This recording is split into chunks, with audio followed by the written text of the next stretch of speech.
Difícil, ¿verdad? Difícil de decirlo en palabras por todo lo que estoy sintiendo en estos momentos.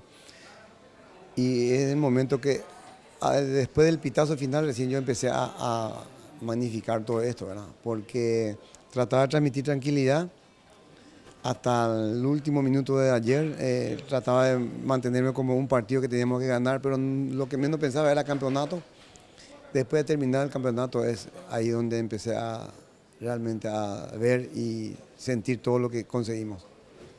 Es que esa ansiedad y ya teníamos metido en la cabeza de que siempre nos caíamos en los últimos partidos del torneo del campeonato y que no vuelva a suceder este año. Yo creo que eso fue para que se comporte de esa manera el hincha. Acá se juntaron muchos puntos, ¿verdad?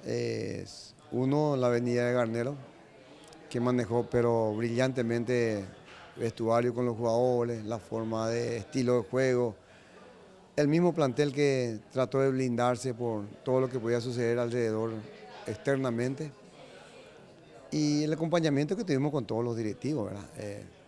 Viendo los mínimos detalles para tratar de que a ellos no les falte nada. Nosotros armamos el blindaje con los jugadores para tratar de que esto no ocurra como años anteriores, porque realmente se dijeron tantas cosas, muchas mentiras, que lo encajonamos, ¿verdad? En ningún momento esto lo hicimos llegar al plantel y se llegó hasta la última fecha así, ¿verdad? ¿De dónde provenía principalmente eso? No, eso ya no puedo decir, pero me llegaban mentiras, ¿verdad? Entonces, nosotros ya estábamos al tanto de todo eso que iba a suceder y eso fue uno de los puntos fuertes del blindaje que hicimos con los jugadores.